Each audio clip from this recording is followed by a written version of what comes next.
This is Hammett. And Jessica. And you're listening to the Friendly Atheist Podcast. Please go to patreon.com/Friendly Atheist Podcast. Mm-hmm. And please go to Kickstarter.com and search for Pledge of Allegiance if you want to support the project I'm doing. Kickstarter's still up for 2 more weeks. So, yay. And hello. Hi. I really feel like you're kind of pulling our audience away from donating to our cause. It's all about me.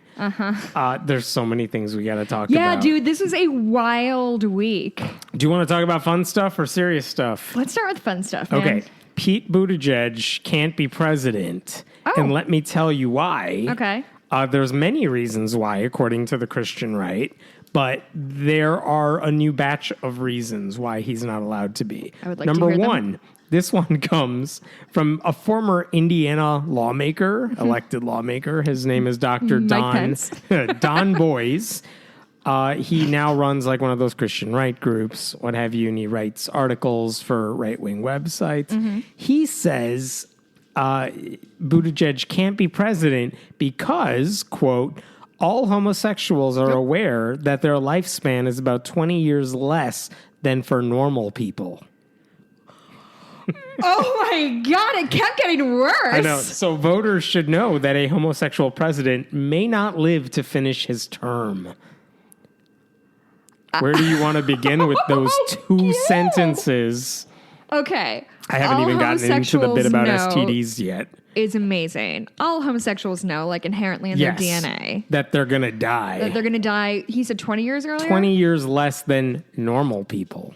Is that stat based on any fact? No. Okay. I have no idea what he's trying to cite here. I don't know what lie he's trying to cite here. Yeah. And also, even, not that he deserves any benefit of the doubt here, Buttigieg is still like our age. Yeah, that's exactly what I was going to say. Like, worst case scenario. Like 20 years lower than whatever Trump is now right. is still like decades into the future. Right. So that's... But I feel like it's important to note on this statistic that I have that all hateful, multiple adultering liars have an average of a shorter lifespan than normal people. So we should really watch out for Donald Trump. Right, but the guy who eats KFC every night, he's going to be fine.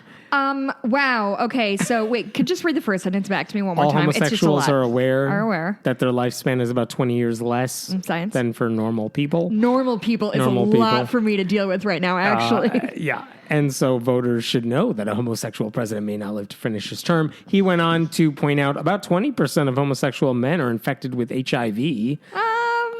There's no way that's correct. Don't voters have a right, even an obligation, to know a candidate's health status, since the candidate's health is always an issue? Remember Donald Trump's doctor, that guy who was like... Most healthy, healthiest boy. Yeah. And we never got an actual health report other than like 2 different people saying, yeah, it's great. Oh my God, it's such good health. I'm a doctor. Yeah. This is the best health I've ever seen. How did he health so good? Yeah, so that's part Considering 1. he does not work out and eats like a garbage dumpster truck. Yeah, that's part 1 of why Buttigieg can't be president. Here's another reason. Okay. This one comes from Meek Addison, who is the American Family Association's Director of Communications for Urban Family Talk. Oh, yikes.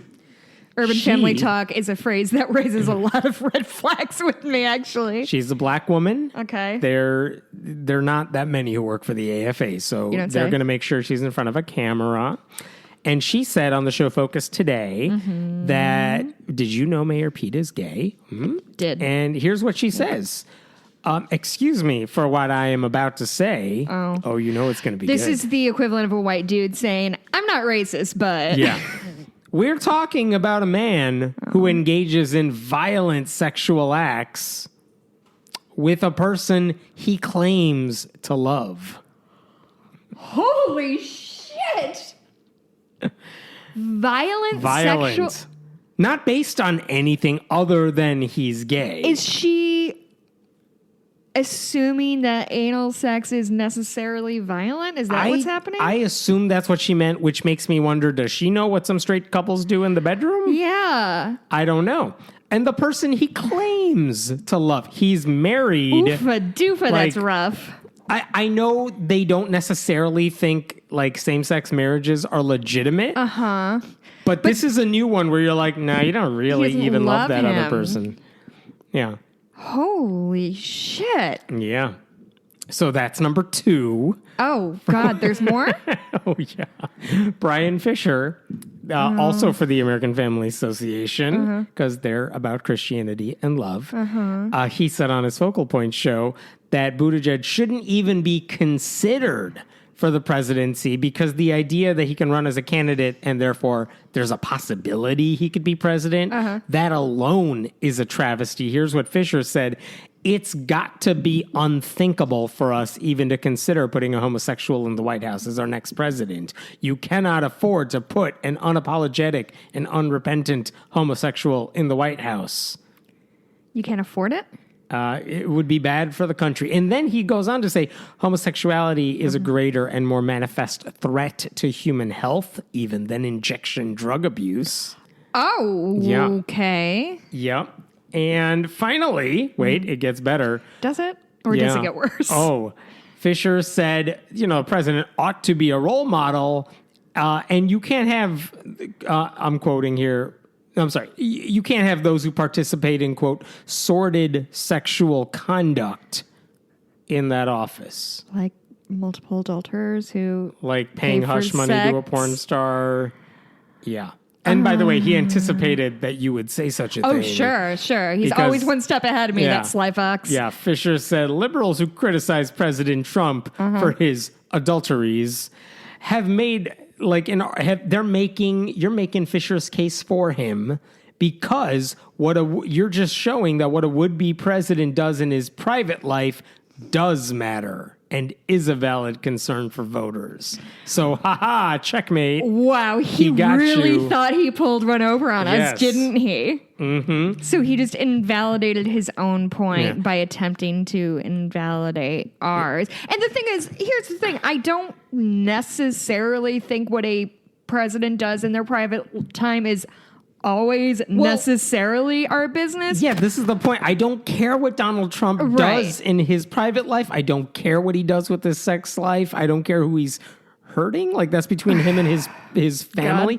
But the only reason it ever comes up is the hypocrisy of the religious right, who's like, yeah, this is our guy. Oh, right, all that stuff we said about family values, we were just kidding forever. Oof. That's the problem with Trump's stuff. It's not that he had an affair with a porn star. It's that evangelicals still vote for him and still pretend to love the guy despite it all. So anyway, all those reasons, Pete Buttigieg cannot be president, according to these people. I'm really sorry to hear that. He was kind of an interesting new candidate. But R.I.P. Buttigieg 2020, I guess. Yes. Cool and regular. Do you want to hear a happier story then? Sure. Okay. Of all the things to happen after the Alabama abortion ban, this one I actually liked. There was one pastor on Facebook whose old post got recirculated after the Alabama ban. And it's worth talking about because it was just really well said. And he basically argued, I want to read the whole thing. I know it's long. Is it when it starts at the unborn or That's easy? Right. Okay, so this is from very good. Dave Barnhart, who's a Methodist pastor. And again, Methodists, there's like the conservative Methodists who are like anti-gay and they're having a schism in their church right now, the United Methodist Church. Then there's a lot of progressive Methodists who are very much against what their umbrella organization is doing. So here's what Barnhart said. This is from June of 2018. And I don't remember what this is in response to. Something was happening then. But he basically said the unborn are a very convenient group of people to advocate for. I'm going to paraphrase a lot of this. They never make demands of you. They are morally uncomplicated. They don't resent the fact that you're not politically correct. They don't ask you to question patriarchy. They don't bring all that racial, cultural, religious baggage. Basically, they're never going to be a problem for you. You can always say, I'm for the unborn. Right. And what are they going to say about it? They're not going to call you out for your hypocrisy. They're not going to make any demands of you. They're like a fictional boogeyman that you can always point to and say like, yeah, I'm doing it for them. Well, they're a blank slate, right? And you can project whatever you want onto them. Yes. But and this is back to Barnhart, prisoners, immigrants, the sick, the poor, widows, orphans, all the groups that are specifically mentioned in the Bible, they get thrown under the bus for the unborn, because Christians don't pay attention or don't care enough to pay attention to what Trump is doing to those groups of people. But they will go above and beyond saying, no, I'm all about the unborn. So what if some women die in Alabama and those other states? I'm doing this to prevent another Holocaust. So anyway, Barnhart's comment from, again, last June got replayed again after all this happened in Alabama. And that's good because he said some sensible stuff. Yeah. And then he did post again after Alabama, the law was passed, and after his old post started going viral again. He said again, you know, the sensible thing. If Alabama politicians and preachers really cared about preventing abortion, we would have comprehensive, medically accurate sex education in schools.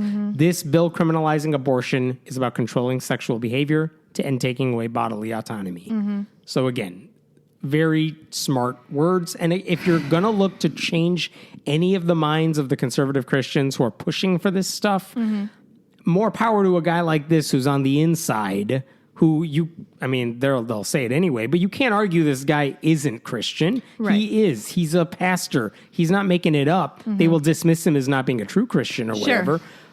But he is. And that means he probably has more sway in how people react to it. I just hope they listen. I mean, he's not saying anything you haven't heard a million times. Yeah, but I think coming from one of your own is more effective than like hearing, say, an angry woman yell about it on a podcast. Yes.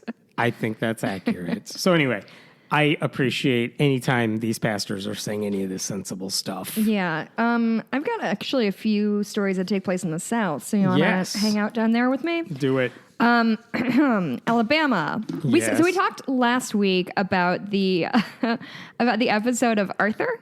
Yeah. Which is a children's cartoon that I am... With aardvarks. With aardvarks, which are rodents. Nobody added me, so I think I was right about that. Anyway, so obviously all these draconian anti-choice bills are passing. Meanwhile, this this episode of a cartoon, which features Arthur's heretofore unknown teacher who is gay, gets married to another man. And like that's kind of it. I haven't watched all of like 3 seconds. I haven't watched the episode. Sorry. Let me tell you all about it. Oh, please tell me. Paint me a word picture. The whole episode is them just like, oh no, our teacher's getting married, but oh no, we think he's going to marry this evil woman who we've met, and it turns out nope, she's fine. She's the sister. She's officiating the wedding. He's actually getting married to a guy. The wedding takes all of 3 seconds, and they're like, oh, okay, moving on. That's pretty much it. So what happened in Alabama? Mike McKenzie is the director of programming at Alabama Public Television. And he chose, instead of running, it's called Mr. Ratburn and the Special Someone. That's the episode's title. Yeah. In lieu of that, he decided to run a rerun of Arthur. And he has no plans of running that episode because it featured a gay couple.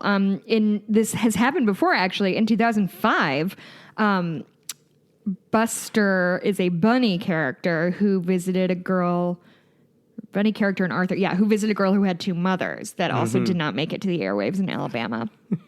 Mackenzie. So just to be clear, said all of these horrible, horrible things in Arthur, they can't show for what? The kids? For the sanctity of their childhood? Worry. I have a really coherent and good paragraph. Oh, good. Parents have trusted Alabama Public Television for more than 50 years to provide children's programs that entertain, educate, and inspire. More importantly, although we strongly encourage parents to watch television with their children and talk about what they've learned afterwards, parents trust that their children can watch APT without their supervision. We also know that children who are younger than the, quote, target audience for Arthur also watch the program. Target audience is 4. If a 4-year-old sees a 4-year-old who definitely understands the institution of marriage sees a wedding between 2 male rats, yes, they'll be broken or something. And into bestiality. Yeah, slippery slope, haven't? That's what I always say. Now, I want to know what they think is going to happen. Because what's the conversation? Mama, he's marrying another man. Yeah, okay. Sure is. That's the whole conversation. What are you afraid of? Wait, I just want to... there's a woman, her name's Misty Souter. Souter. She's a substitute teacher. And she saw on social media that there's going to be this gay marriage, and she sat down she recorded it to watch with her 9-year-old daughter. and then realized, oh, it was a rerun. They didn't record it.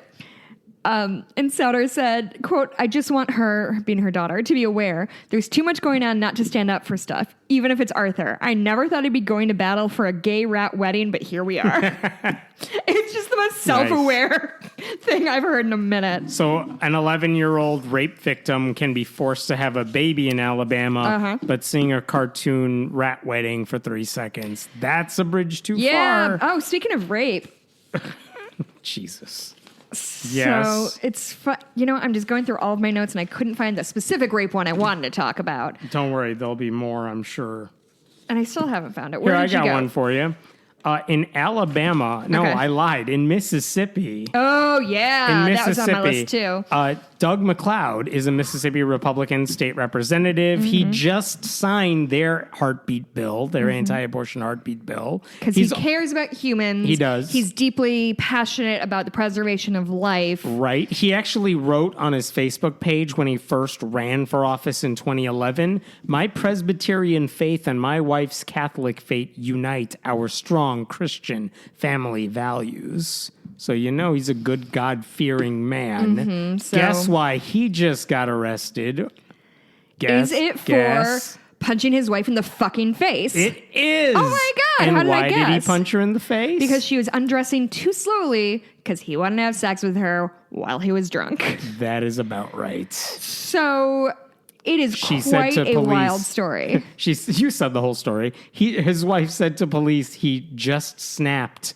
As he often does when under the influence of alcohol. Cool dude. Jesus. I actually I knew we were going to talk about this, so I wanted to pull some details. Yeah. So the couple was home, and there was another woman there. To me, it's unclear who this woman was, if she's a friend or a relative or something. Yeah.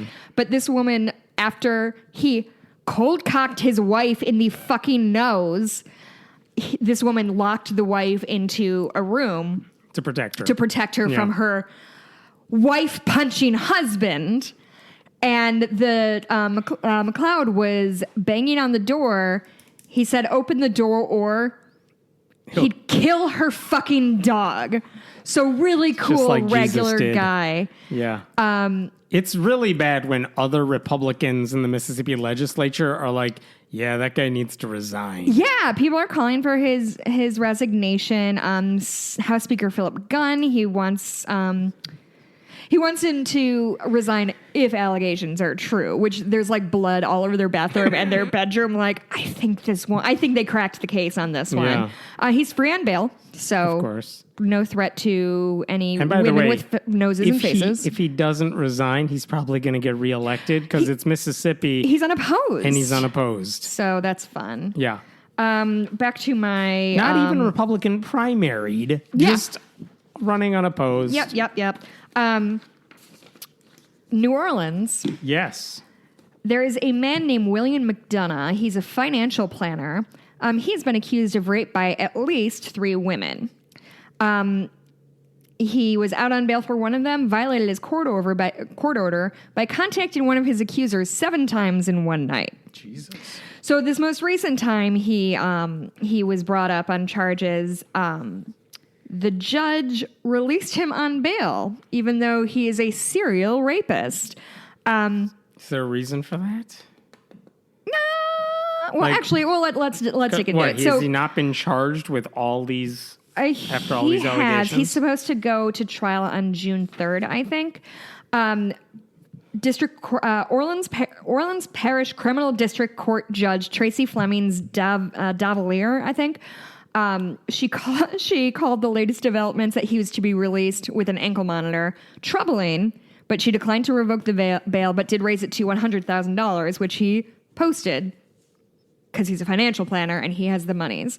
The reason here, Mr. McDonough has shown up to each of his court settings, and there has not been any additional allegations of violations with respect to this particular case, except for the ones that I mentioned before. Except for the other cases. However, Assistant District Attorney Jason Napoli, he said having McDonough out on the streets is an absolute public safety risk. There's, quote, "There's no amount of money that can erase that. The only solution here is that he be treated like every other rapist in this section and put in jail." After having been involved in public defense for more than a decade at this courthouse, If accused serial rapist Will McDonough was not white and privileged, if he was poor, black, and indigent, no judge in the courthouse would not have revoked his bond and remanded him. Interestingly, though, Fleming's Delaver, who is the judge, is actually a black woman. So that's sort of a weird twist on this story. She's the judge. So anyway, that's cool. We definitely care about women and their health and their safety. I can tell because when men rape many of them, they are given a cute accessory and get to go home. Anyway, that's all I have for the South. Here's one from our neck of the woods. Yes, I'm so excited to talk about this. All right, get your Christian bingo card ready. Here's the headline, and then we'll dig in. Mm-hmm. The former megachurch pastor asked his personal bodyguard to murder his son-in-law while on a motorcycle trip to the Creation Museum. Okay. Bingo. What's your favorite Creation detail? Museum. Is it? I think motorcycles is my favorite. Hitman, distant third then. But Creation Museum number one. I mean, just like, it's the visual this image is James great. McDonald. He started this church called Harvest Bible Chapel Church. There are several campuses in and around Chicagoland suburbs. And basically, his world came crashing down last year because he was basically accused of financial mismanagement. A blog started keeping anonymously posting things about how they were spending money, and it looked like they had some inside information on that. And he sued for defamation, and then just to stick it to the two guys running that blog, he also sued their wives just for the hell of it. Oh, fun. Yeah, this is this guy. There was a reporter, Julie Royce, who was writing a whole article about this, so he sued her. Oh. This guy's just lawsuit happy. And finally, here's the reason the lawsuit was dropped.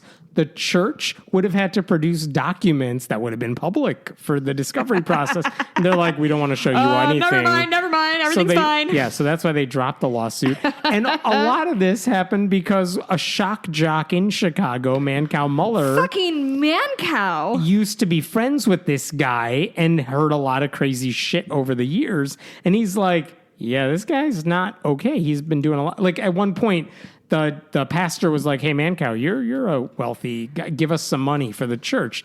And Mancow kind of joked back, haha, sell your motorcycle first.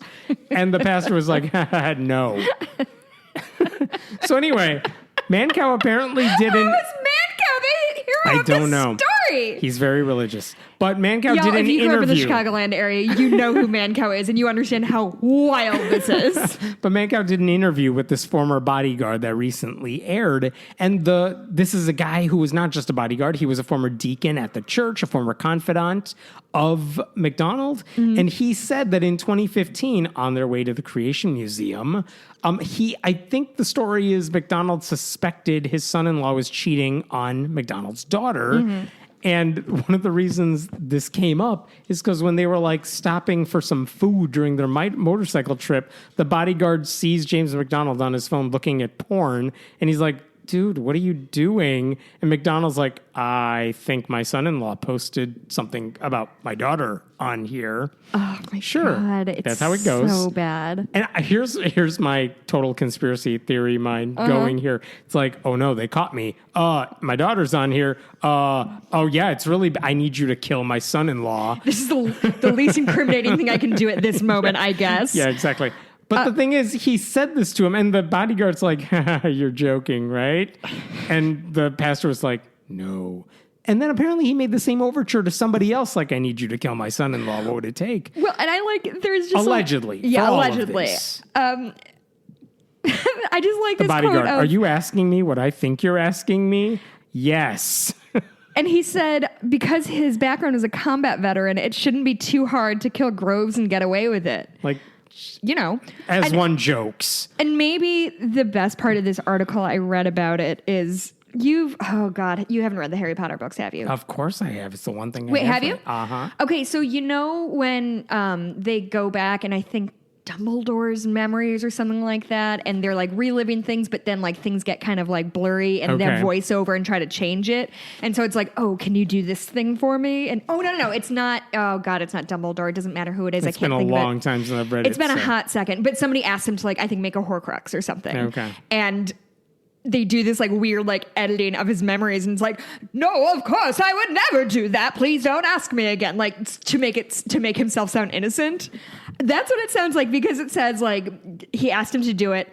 Bakur said he replied, absolutely not. We're not having this conversation, and we're not talking about this ever again, like regular humans talk. Yeah, I have no idea. Like, here's the deal. Now that the interview has aired, right before it aired, and the allegations were made, the local police are investigating this as a possible crime, because even soliciting a hitman, even if he doesn't go through with it, even if you don't buy anything, whatever, just talking to a hitman saying like, I need you to do something for me, let's talk. That's a crime that could carry a jail sentence of up to 30 years. Yeah, that's like a serious crime. Yeah. And so all of this, like a year ago, this guy is a megachurch pastor on top of the world. And he pretty much like used the church to benefit his own pocketbook. Now he's in, I think, Florida doing who knows what. And now the hitman allegations. He's not living that North Shore life anymore? I know. Oh my God. Like what is, like if you had never heard of this and I came and read this story to you, you'd be like, Jess, you need to stop being full of shit. No, you're dragging down the integrity of this fine program. I would have fully believed you. It's even when I said man cow was a major part of it. Yes. And motorcycles. By the way, I noticed how we just totally glossed over the fact that this megachurch pastor had a bodyguard. Oh, yeah. Actually, that didn't even blip on my radar, huh? Like, who the hell do you think is coming after you that you're so important? Well, apparently he's ordering hits, so clearly he's got fucking enemies out there. Oh, my God. I love that his bodyguard is a former deacon, too. Just like every little bit of this story is better than the last bit. Ugh. Yep. So there's a story out of Alabama that we didn't talk about yet. My God. Sorry we're dunking on you, Alabama, but you kind of asked for it. Yeah, you did. Dothan City Schools. There's the school board in that big city. One of the school board members' name is Chris Maddox. And his daughter, who's in one of those schools, told him that a bunch of kids don't stand up for the Pledge of Allegiance. So, like, normal people would be like, okay, like, whatever. They don't have to. Chris Maddox's response is, as a board member, I'm fully planning to investigate this because it troubles me. Sure.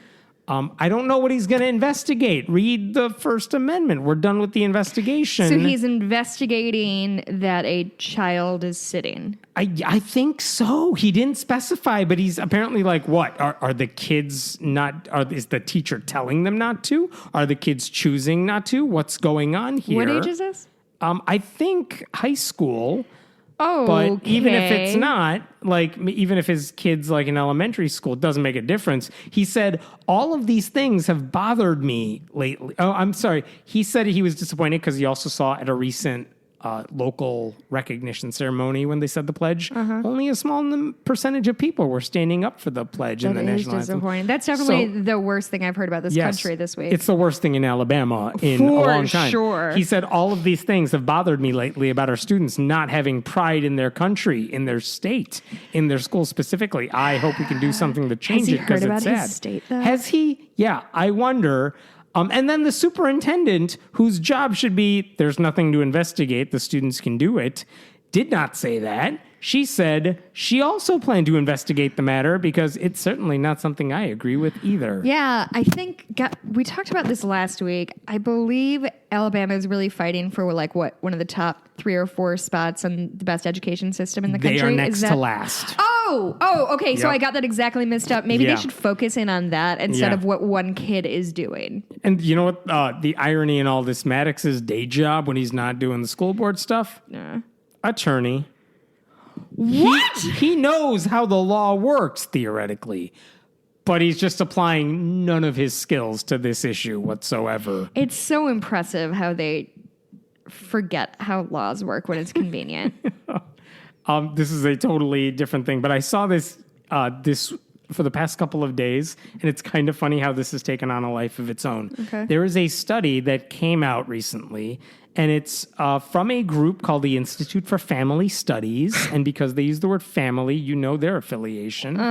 So here's what the study finds, that straight religious couples specifically, have better relationships and more satisfying sex lives than nice. People who are not religious. That's nice to hear. And conservatives are loving this. Like, they're parading this from the rooftops.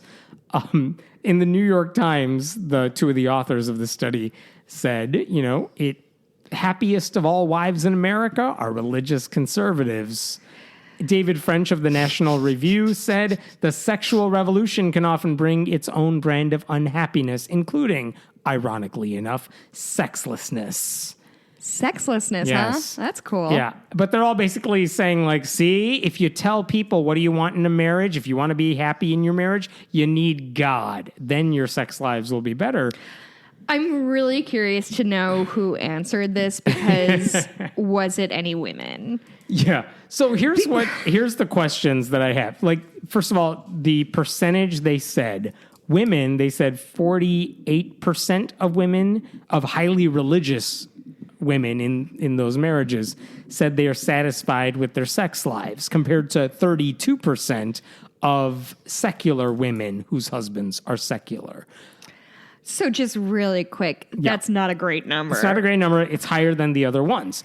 But here's the thing, and this is what critics of this survey have pointed out. There's two big issues with this study, maybe three. One is that these are all self-reported numbers. Yeah. Like, so if you ask, like, different people, how happy are you in your relationship, even if it's an anonymous study, even if you're just trying to get a number, there are certain types of people who are more primed to give you good answers. Yeah. And religious conservatives are one of those groups of people. Because if you tell people, hey, you got to get married to this person, right, God's in your life, everything about your marriage is going to be blessed, you kind of have an obligation. And this is what a lot of conservatives have said, that when I was married in this fundamentalist Christian relationship, I knew I always had to give off the impression that everything was great.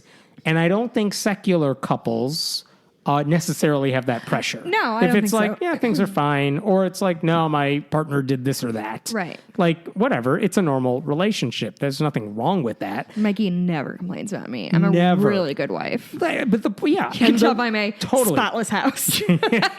And the point is, like, if you're in a conservative, fundamental religious home, you are very inclined to just be like, yeah, everything's great. My sex life, oh yeah, it's totally awesome. Well, I think beyond that, I think there is something to be said about, if your marriage isn't good, if your sex life isn't good, it's your fault. Or the problem is, if you're unhappy in your marriage, it's a problem with you, not with your marriage or marriage in general or whatever. Right.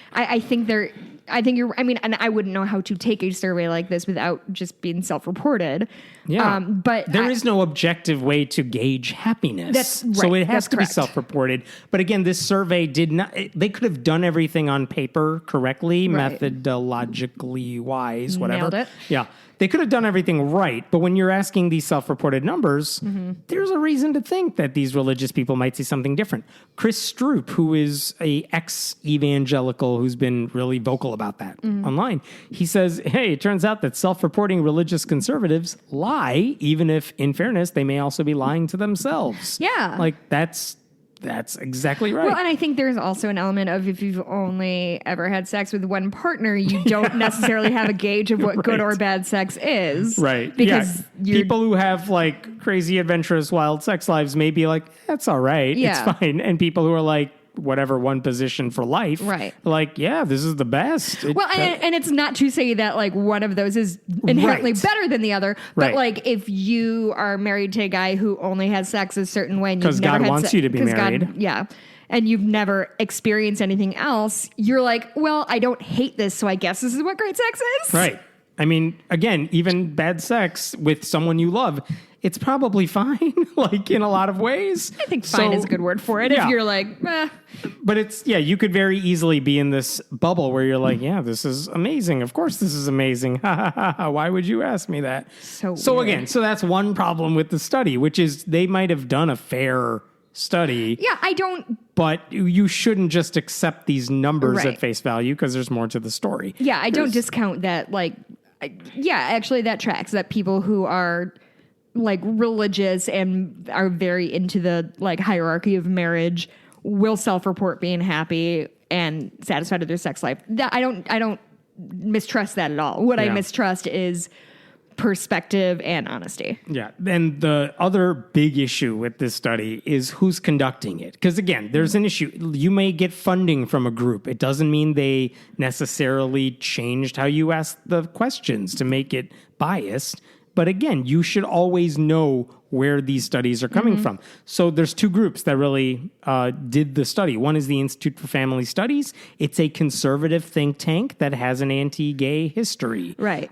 They had the phrase, I didn't see it now, but I guess they used to have it, the phrase natural relationships as opposed to not gay ones. Like, they didn't include gay couples in this study because they don't count or whatever. They don't include them. The other group that did the study is called the Wheatley Institution, which is affiliated with Brigham Young University and therefore the Mormon Church. We know what they think about gay couples.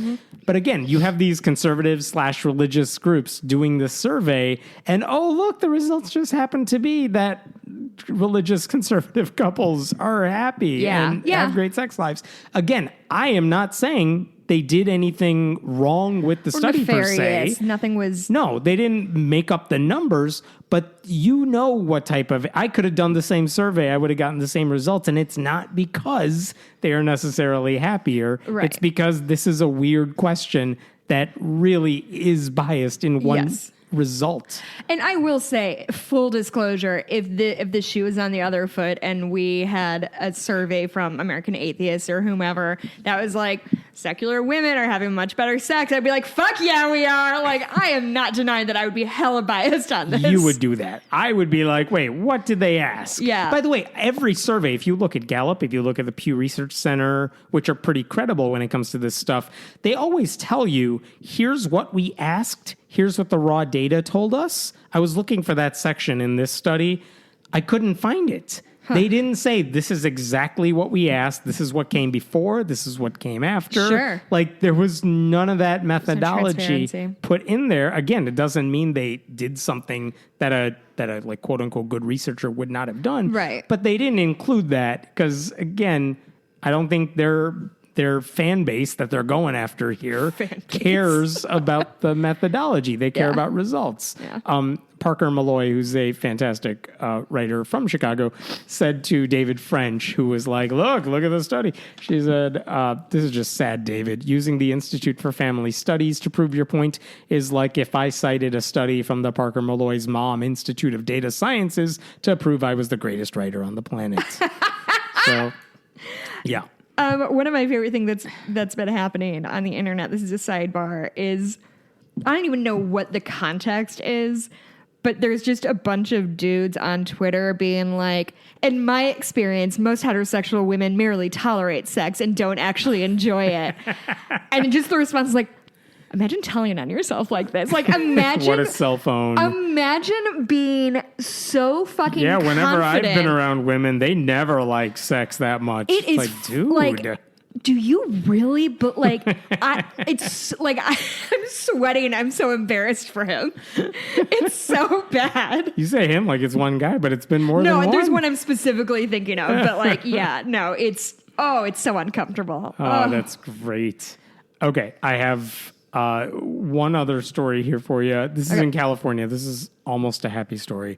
I think we talked about this earlier. As close as we get on this show. It's as close as we get. California State Senator Jerry Hill, earlier this year, he filed a bill that would remove clergy members from a list of people exempt from reporting child abuse. So in other words, if you're a public school teacher and you find out a student is getting abused, you have a legal obligation to tell the school counselor. And basically, like, no, you don't get to keep that one a secret. Like, even if the kid confides in you, no, you have to tell. You're a mandated reporter. We've talked about this before, like therapy and things like that. Usually the rule is if somebody's hurting you, if you're hurting somebody, if you're planning on hurting yourself, I think, are the 3 exemptions from the confidentiality thing. Go ahead. So in California and many other states, Catholic priests are exempt from the rules. And they take that very seriously. They do. And if someone confesses any of those things, that they're hurting somebody, that they've been abused and they know who did it, like whatever, if they confess it to a priest, the priest does not have to tell local authorities. And this is a problem because some of the people who confess are often the other priests and the people who are committing these abuses. And I know this is an extreme story, but in Australia, there was literally a priest who committed, I'm not making this up, 1,500 instances of molestation. Oh my God. He confessed this to 30 different priests over 25 years. All of them kept quiet about it. No wonder he got away with it for so long. It's almost like self-policing doesn't always work. Yeah. And so here's the thing with the California bill. The original bill said priests aren't exempt. If they find out, they have to say it. The Catholic Church's response is no. Fuck you. It's confession. It's sacred. We don't have to tell anybody anything. I think there are people who said they'd rather go to jail than break the confines sacred seal. Yeah. So this was the idea. The good news is that bill, as of Friday of last week, it overcame a hurdle. It got through a Senate subcommittee, and now it goes to the full Senate. And this is a Democratic legislature in a Democratic state, so that's good news. It passed the Appropriations Committee 4-2. The 2 who voted against it, guess what? Catholic. Both Republicans, but close enough. But here's the downside. They made a slight amendment to the rule before it passed, to the bill. I already hate it. Before it passed, I know. So here's the rule. The rule now says if you tell it to a priest in a confessional booth, it's still confidential unless we are talking, the only things that the priests are mandated to tell authorities, if a priest tells you they're abusing somebody, like a fellow priest, or someone who works in the same building, the same church, then you got to tell authorities. But if, like, you, Jessica, walked into a confessional booth and said, I've been beating my child, they don't have to share that with local authorities. Oh, that's not great. So there is this loophole in there that says some abusers you can keep secret, but if it's a priest or if it's someone in your building inside the church, you still have to say it. Like, I have super mixed feelings on that. Like, how do you think the Catholic Church feels about it? They hate it. They still hate it. But I don't like that caveat at all. I think it's fucked. Like, some abuses are okay. Yeah. To keep However, secret. At least they're targeting the people who are historically have been getting away with these crimes the most easily. And that's not to say there aren't abused children whose parents are abusing them and getting away with it. But systemically, the problem has been in the Catholic Church. So I would rather a neutered law like this pass than nothing. Los Angeles Archbishop Jose Gomez says it's still too far. Senate Bill 360 still denies the sanctity of confession to every priest in the state. It remains a, quote, unacceptable violation of our religious freedoms that will do nothing to protect children. Really? No, it'll do some stuff to protect children. Yeah, I mean, that kind of thing is so intellectually dishonest, I don't even know where to start. Yeah. Really? You think that's not going to help protect children? I am with you here that the bill should pass even if it's not great, even if it's not totally comprehensive. Right. Because it's something. It's appalling that they would still say, I'm like, the idea that because it's told to you in confessional, that makes it something worthy of confidentiality. But if a student tells a teacher, hey, I trust you, so I need to tell you this thing about my personal life that's happening, right, that is not worthy of being kept confidential. Well, the priests don't play by the same rules as the rest of us, and that's the real problem, isn't it? That like they believe that they're held accountable only to God, and apparently since they haven't been like smote by God, what they're doing is fine. So there no law of man can help them. They are not playing by the same rule book as we are, so they don't think they deserve the same oversight as we do. Right. I believe in Canada, I could be wrong. I don't have this in front of me. I think there's a different law going on either in Canada or Western Australia, maybe. That's it. Same thing. Western Australia. So similar. They are doing the same type of bill without the loopholes. Like, we don't care about your confessional booth. You have to tell authorities if someone comes to you with a confessional about this. And if you don't tell authorities, the fines, if the government finds out about it, would be severe. Really severe. Like, good. Fine. Yeah. Because it's the same thing that would happen with a teacher or any social worker or whatever. That's what should be happening. And in California, who else is fighting it but Catholic Church officials, as usual? At least they're consistent. Yes. I've got... Was that your last story? Yeah, I'm done. I've got two more. Go for it. Actually, they're both good stories. What? So that's a nice change of our life. Okay. The first one is that Nevada, apparently, up until recently, Nevada, if a woman was going in to get an abortion, they had to be told about, quote, the emotional implications of having an abortion, which is wild. And then physicians also had to certify in writing a pregnant woman's marital status, age, and her written consent. All of these, which have nothing to do with her medical care. Fucking anything. This is like in other states, you're like doctors have to give you a pamphlet or show you an ultrasound. Right. Like those are requirements. You have to get a transvaginal ultrasound in some states. Yeah, doesn't make you better. Doesn't make you healthier. It's just another obstacle. It's just another obstacle. That's exactly right. But the Nevada Assembly, it's a female majority group, which is dope. They passed a bill to end that. It would also repeal criminalized activities related to abortion, such as selling miscarriage-inducing drugs and advising women on pursuing abortion options and self-inducing abortions, which were both felonies that could draw fines up to $10,000 and 10 years in prison. But it's repealing all that, so it's good news, even though it's draconian. I do want to read this really darling quote. I think this was Times maybe that I pulled this out of. But the quote is Nevada State Senator Ivana Cancela, who sponsored the bill in her state, called its passage in the House a BFD or big freaking deal. Yeah, that's exactly what it is. The tweet was BFD, proud to be a Nevadan every day, but especially today, pretty incredible. And I just think that's very wholesome that they're like, it stands for big freaking deal. Which also, I was just talking to somebody about this, but my mom used to do that all the time. Like, have you heard CRS? CRS? Just can't remember shit. Oh, no, I've never heard that. And SOL, shit out of luck. Yes. My mom used to say that all the time, but she said it's can't remember sometimes and so out of luck, which doesn't even make sense, but I heard it so much as a kid. Anyway, that's what that made me think of. And then finally, this is it's a light spot in a very dark story. So Friday, Missouri passed their horrible 8-week abortion bill, which is garbage. Representative Ian Mackey, who's, wait for it, a Democrat.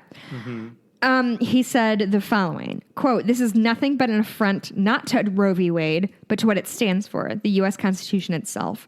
The right to privacy in this country, privacy from intrusion from your government. Today, in this body, we, the government, us, right here, members, are seizing every woman in the state. We are seizing her, and we may as well be the ones tying her hands to the bedpost and forcing her into childbirth. Wow. Women brought us all into this world, and I sure hope they vote us all out."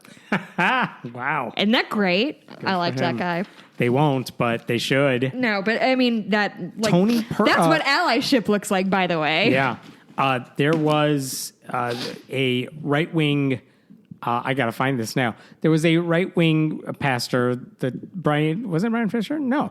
Oh my God, now I got to find it. I'm sorry. Here we go. Matt Staver, Liberty Counsel. Right-wing conservative legal group.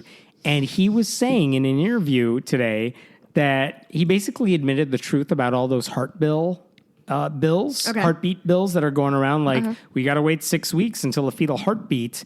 And then the abortion ban kicks in. And, people like us will be like, some of the women don't even know they're pregnant by this time. It's wrong. And also heartbeat is totally misleading. They don't even have a heart at this point. Have you seen there's a picture going around of an aborted fetus at like 6 months and it's literally... It's 6 weeks. 6 weeks? Yeah. God, yes. 6 weeks. And it's literally like... Like it looks like spit. It looks like a loogie. Yeah, there you go. And usually that's what we were saying. Like it's silly to do the heartbeat bill. They don't even know they're pregnant. This is really just a way to just ban all abortions, but give it a different name. Right. And what did he say? He basically said, all these bills are great. He said, because most women would never even know they're pregnant until or after that time. Most abortions under these heartbeat bills would be banned. You would not be able to do it. And so I think this is a good law. Like he said it. All the stuff we've been saying. Why do they keep saying the quiet part out loud? I know. And so he's basically saying, this is just an abortion ban by any other name. Jesus. Which is what we already knew. Yeah. At least we know. I love how all we have to do to make these people look bad is quote them directly. And every time they want to make a liberal look bad, they have to totally exaggerate here's what AOC said, but they exaggerate 3 words out of a paragraph and be like, she hates Jews. Yeah, they're trying to ban cows and they're trying to take away, no, you have to exaggerate and distort it when you're making fun of liberals. And what do? It's like, just play their soundbite directly. We have their quotation. Just play it back. Oh. So another good week. Another good week. This is kind of a bonkers week. It wasn't as depressing as last week's was.